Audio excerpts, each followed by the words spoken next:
What is of value to me to do a home renovation?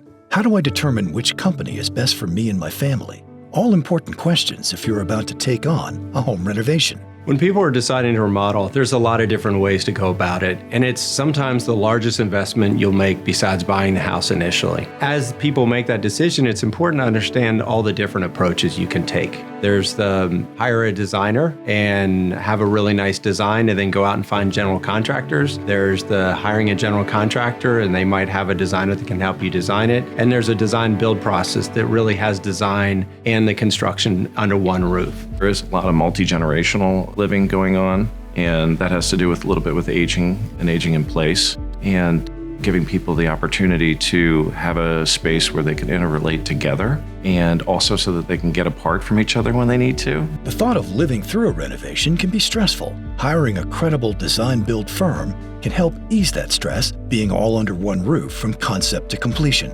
Homeowners should hire a trustworthy company that looks out for their best interest. When I meet someone and I tell them I'm a remodeler, it's very common that they know of someone that's maybe had a remodel nightmare. They never finished. It was over budget. It was very stressful. Anyone that's watched TV and sees these experiences. So the question to ask is, how do you prevent these things? How do you create a remodeling project that's less stressful? I think referrals is a great way to get introduced to a remodeler. Just because the remodeler doesn't mean that they're going to be good at everything. So really understanding what is it that was really good about that remodeler on that project and making sure that it ties in with yours. It's also important when you're looking at a design build remodeler to understand what are you going to get from design. If it's that you're going to get one plan and say, I'm thinking of remodeling my kitchen, and they give you a kitchen plan and say, here it is, here's the price, and here's your options, or are they going to show you different versions of the kitchen? Here's an island, here's a peninsula, here's moving the kitchen, here's opening up the wall, here's looking at the yard, asking you questions you didn't even think to ask.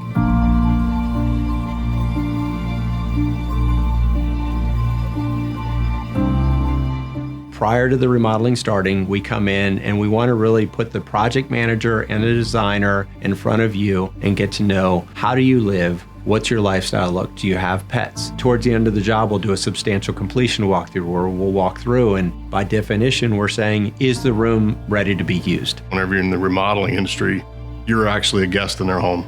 So you're interacting with them on a daily basis. You need to understand what they're going through, how they see the process from their end. The purpose of the weekly walkthrough is to be very transparent with the client. Let them be part of the building process. Let them know where we're at in the schedule. If there's going to be changes, just letting them know as soon as we know how things are going to take place. We're coming in and being asked to look at someone's kitchen, for example, that we really understand how it interrelates with the family room, with the dining room. This space that could be used potentially in a different way. We'll pull walls down, we'll put walls up to delineate space when it's appropriate, but that whole planning forward is necessary, and often clients will phase projects, and we want to make sure that we're not doing anything that would create a problem for tomorrow's phase. The fact that they had computer renderings of the design, that really meant a lot to me. In the early design sessions, they came and really listened to what it was that we didn't like about the space. As an example, it was too dark in here. The designs they came back with were very creative. They picked up on their own that I love coffee and that we love coffee,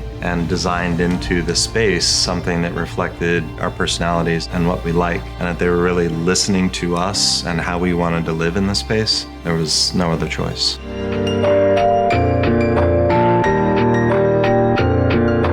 I love taking something old and making it new. That is mainly the reason why I'm in the remodeling industry.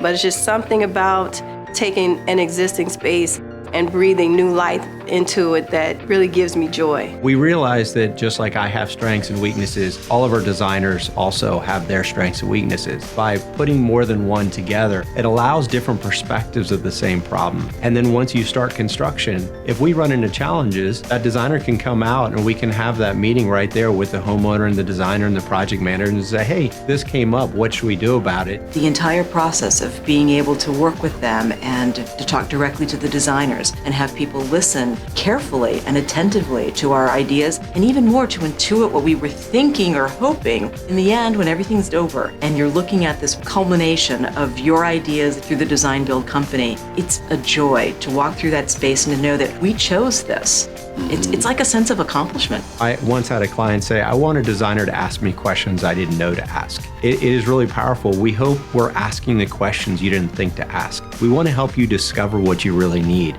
To learn more about Sun Design Remodeling Specialists Incorporated, visit sundesigninc.com.